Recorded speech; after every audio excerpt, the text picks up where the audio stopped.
Good morning, criminology. So this is lecture, or this is week 10, chapter 11. I will be covering not only chapter 11, but chapter 8. But this specific lecture is on developmental theories, which is in reference to chapter 11. So I'm not going to waste time. Let me get into it. And again, there are two lectures for this specific week. And this one is chapter 11. Okay, so chapter 11, once again, is on developmental theories from delinquency to crime to desistance. Okay. So as usual, you will find at the beginning of every single chapter in the Walsh and Jorgensen textbook that there are learning objectives. These learning objectives are for you, right? For you to be able to acquire the specific knowledges that you should pick up while reading, maybe while listening to the lecture, etc. Okay, you can also find a broad version of these learning objectives in our Blackboard website. Just click on the corresponding week and they're listed right at the beginning of every single week. There are only 5 this week for this specific chapter. 8 has its own learning objectives, so I will go over it in this PowerPoint. So in regards to chapter 11, Walsh and Jorgensen, they're going to describe the major features of developmental theories and also differentiate them from other theories previously discussed in the other chapters. They're going to explain what is meant by risk and protective factors. They're going to define the major developmental theories that are outlined in our textbook. And they tell us that we should be able to articulate the differences and the similarities between and among them. They're going to show us that. They're going to compare the advantages of longitudinal studies as well as one-shot studies. And lastly, they're going to evaluate the policy and prevention implications of developmental theories. So let's get into our first section of chapter 11. This first section goes into the developmental perspective, continuity, and change. Okay? Most theories of crime implicitly assume that their favored causes are applicable across the lifespan and neglect changing social, economic, biological, and psychological conditions that impact the probability of criminal behavior. Developmental theories are dynamic in the sense that they emphasize individuals developing along different pathways, and specifically, as they do, factors that were previously meaningful to them, so things such as acceptance amongst antisocial peers, no longer are, and factors that previously meant little to them, such as getting married or a long-term career or a specific career, become meaningful, okay? When we talk about delinquency, okay, delinquency is a legal term that distinguishes between youthful, also AKA juvenile offenders, and adult offenders. Acts forbidden by law are called delinquent acts when committed specifically by juveniles. Okay. The juvenile years and the age, so the crime curve, okay? Except in rare instances where a juvenile commits murder and is waived or transferred to adult court, juvenile offenders are not referred to as criminals. Acts forbidden by law are called delinquent acts when committed by juveniles, okay? So the age crime curve notes specifically that there is a sharp increase in offending beginning during the early years of adolescence. It peaks during mid-adolescence, and then there is a steep decline during early adulthood followed by a steadier decline thereafter. Okay. This pattern has long been noted in all cultures around the world and at all times. It has been called the most important regularity in criminology and the law of nature. Okay? To explain the antisocial behavior of humans during adolescence, Aaron White in 2004 came up with 4 key points. Okay, so Aaron White's 4 points I'm going to go over to explain criminal behavior. 1, much of the behavior characterizing adolescence is rooted in biology intermingling with environmental influences to cause teens to conflict with their parents, take more risks, and experience wide swings in emotion. 2, the lack of synchrony between a physically maturing body and a still maturing nervous system may explain these specific behaviors. 3, adolescents' sensitivities to rewards appears to be different than adults, prompting them to seek a higher level novelty and stimulation to achieve the same feeling of pleasure. And then 4, with the right dose of guidance and understanding, adolescence can be a relatively smooth transition. Okay. The change in serotonin and dopamine levels in the brain during adolescence can also explain their antisocial behavior. The fine-tuning of the neurological and hormonal systems occurs across the lifespan and in personality traits during adulthood, conducive to pro-social behavior for most individuals. There are physical reasons for the greater ratio of emotional to rational responses evidenced by many teens, like the formation of specifically myelin on axons in the brain.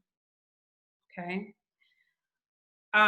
So going into more of a discussion of incomplete myelination, brains that are not fully myelinated result in a larger time lapse between the onset of an emotional event in the limbic system. So this is the part of the brain that produces emotions and a person's rational judgment of it. Okay. The second part of the chapter goes into risk and protective factors for serious delinquency. Okay. Pardon. A risk factor is something that increases the probability of offending. Okay. These factors are dynamic in nature and change according to and which stage of the individual's development that they're in. Okay, attention deficit disorder and hyperactivity disorder, also known as ADHD, is a chronic neurological condition manifested as a constant restlessness, impulsiveness, difficulty with peers, disruptive behavior, short attention span, academic underachievement, risk-taking behavior, and extreme boredom. There is a positive relationship between those who have ADHD and antisocial behavior. The probability that ADHD persons will persist in offending as adults rises dramatically if they are also diagnosed with CD, CD being conduct disorder, okay? Conduct disorder is defined as the persistent display of serious antisocial actions that are extreme given the child's developmental level and have a significant impact on others, on the rights of others specifically. Okay. You can pause here for a moment. This figure, of course, is taken from our textbook. You can find this figure specifically on page 208, okay? So here we have a figure on the delinquency risk factors, specifically by domain. This image is of the 3 developmental pathways of offending. So early onset, late onset, and then protective factors. Okay. So take a moment to view these and then pick up again. Okay, so once again, this is just a table. You can find this on page 208 in our textbook on delinquency risk factors by domain. Okay. Patterns of serious delinquency, the developmental model of the progression of delinquency devised by Thornberry, Hazunga, and Lorber in 2004 focuses on the escalation of the seriousness of delinquent acts committed as boys age. The studies done for this model has brought about 3 developmental pathways of offending. You will see that in the next slide. The authority conflict pathway starts before puberty with simple stubborn behavior, followed by defiance and authority avoidance. Some boys in this pathway move into the second stage, which is defiance and disobedience, and a few more into the authority avoidance stage. At this point, some boys progress to one of the other 2 pathways, but many will go no further. Okay, the overall take-home lesson of this specific model that we will see in the next slide is that as boys get older, their crimes become more serious, but fortunately, there are far fewer serious crimes that actually happen from older boys. Okay, so here is that figure. These are the 3 pathways to boys' disruptive behavior. Okay, you can find this on page 210 in your textbook. Okay, so take a moment, pause here to look at that. Okay. The third part of our chapter goes into the major developmental theories. Okay, so let's start off with Robert Agnew's general or super traits theory. So in his general or super traits theory, Robert Agnew identifies 5 life domains that contain possible crime generating factors. These are personality, family, school, peers, and work. Okay. It is a developmental theory because these domains interact and feed back on one another across the lifespan. Personality variables condition the effect of social variables on crime, noting that personality traits cluster together. Okay. Agnew identifies the latent, and when I say latent, I'm talking about the underlying traits of low self-control and irritability as super traits that encompass traits like sensation seeking, impulsivity, inattentiveness, and also low empathy.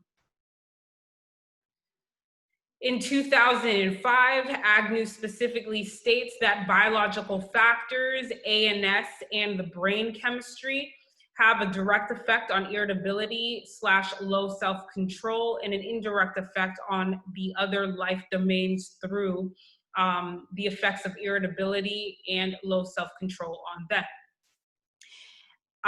Agnew specifically claims his theory can explain gender, race, age, and socioeconomic status effects on criminality and can account for the differences between individuals who limit their offending to the adolescent years and those who offend across the life course.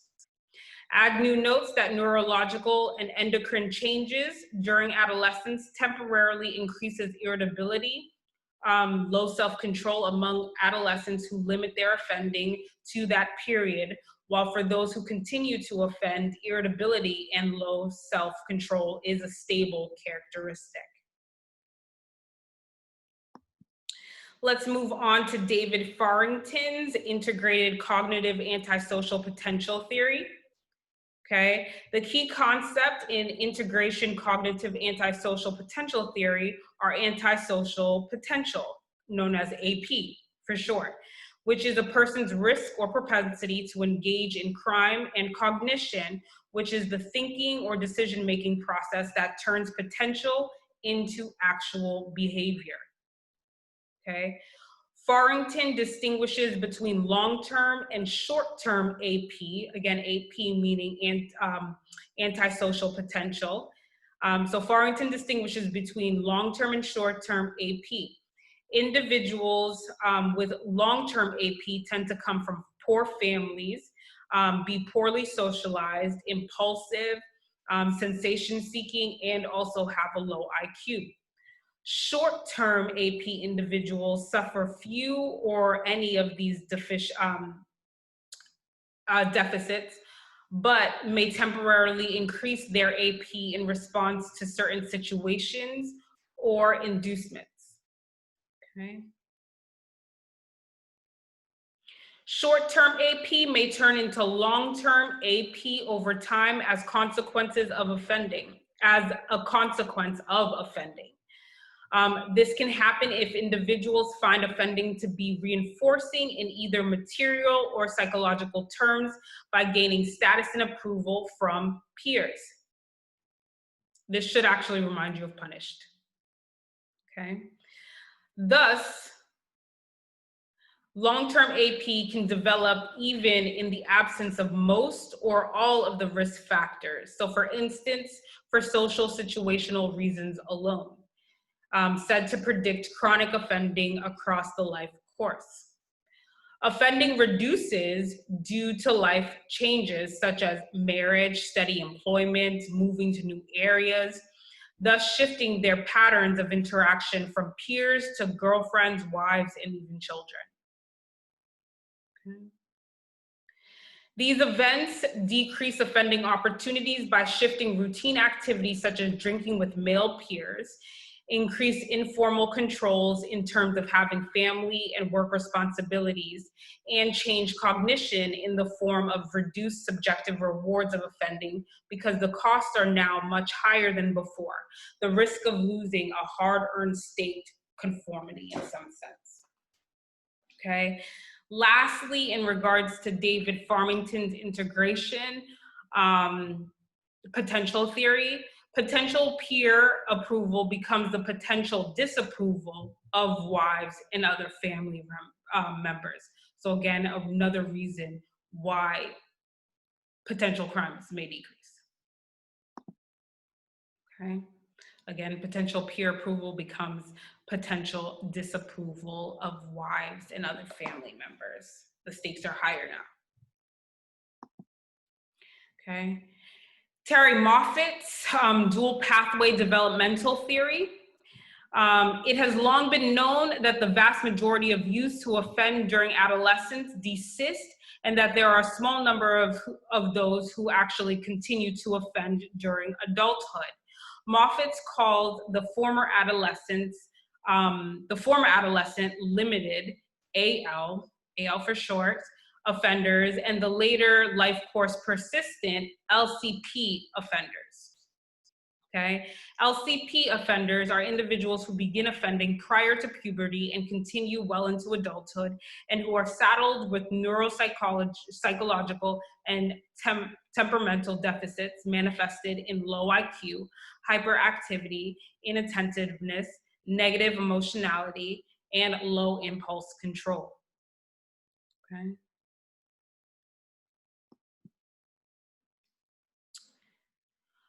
AL offenders have a developmental history that places them on a pro-social trajectory temporarily derailed by adolescence. They are not burdened with the neuropsychological problems that weigh heavily on LCP offenders and are adequately socialized during childhood by competent parents, but they are also seeking a degree of adult autonomy. Okay.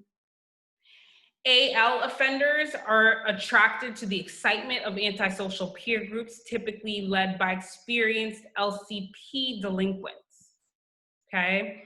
As AL offenders mature, they begin to realize that an adult criminal record will severely limit their future options.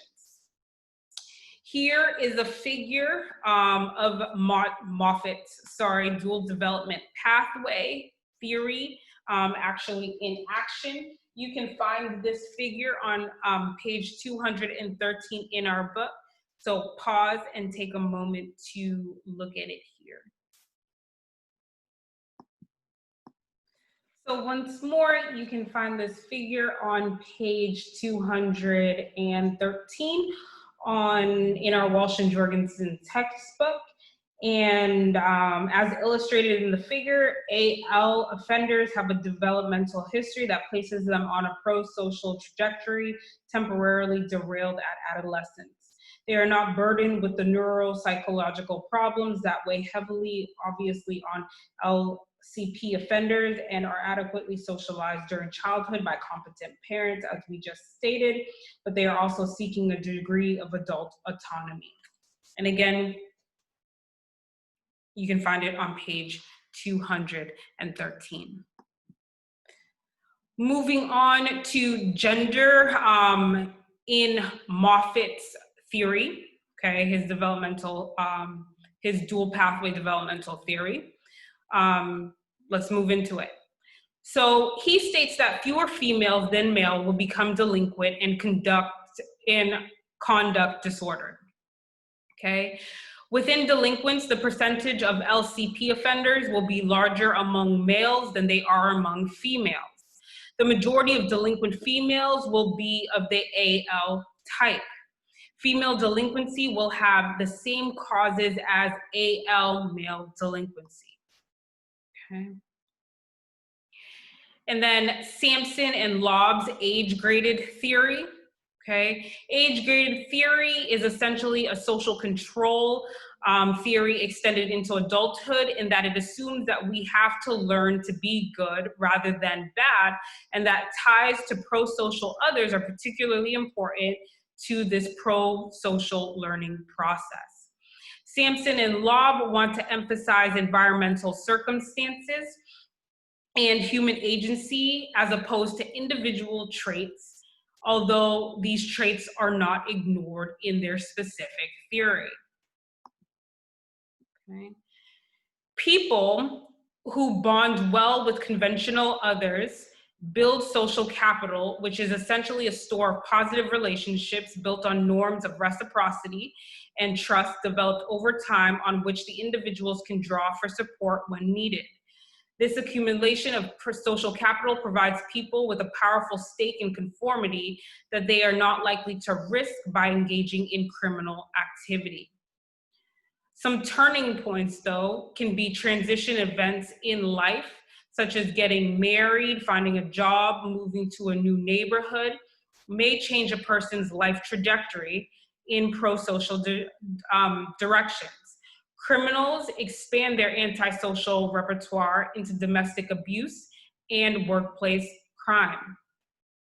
As with all control theories, the task of age-graded theory is not to explain why some people commit crimes, but rather why most people do not. The theory assumes that factors such as low IQ, difficult temperament, socioeconomic status, and a broken home have only indirect effects on offending via their influence on the ease or difficulty with which bonding and socialization may take place. The theory also places emphasis on the process of desisting from offending among those who start and the situational factors involved in the process, rather than on individual factors for offending. The fourth section of chapter 11 goes into an evaluation of the developmental theories. Developmental theories may offer advantages over theories previously discussed because of their dynamic nature. They are also all biosocial to different degrees, since they all integrate a number of important biological and environmental factors. Their focus on the process of desisting from crime is also another advantage. Developmental theories are mostly based on longitudinal cohort data, which enables theorists to examine the links between risk factors and crime among the same individuals at every developmental stage of their lives, with the exception of Agnew's theory. All developmental theories discussed in this specific chapter are based on longitudinal cohort data. Developmental theories do an excellent job of explaining the age crime curve, something that traditional cross-sectional theories fail to do adequately. And developmental theories also succeed in identifying the biosocial interactions that explain why males offend more than females. The last section of our chapter goes into the policy and prevention, the implication of developmental theories. So developmental theories support the same kind of family-based nurturance strategies supported by biosocial and social and self-control theories. Developmental theories suggest family interventions Developmental theories suggest family interventions as early as possible to help nurture bonds between children and their parents. Intervention programs are most successful when children are young and become progressively less effective the older the individual gets. And lastly, shouldn't say lastly, but additionally, identifying problems in children is fairly easy, which allows practitioners to focus efforts on only those children who specifically need help, not those who do not show the need for help. So that's chapter 11 for you guys. Short chapter, simply on developmental theories, right? How males progress into crime, how they develop into, how those stages may arise in males, why they arise mostly in males and not so much in females, etc. Sound good? That's chapter 11. I'll be posting up chapter 8 shortly.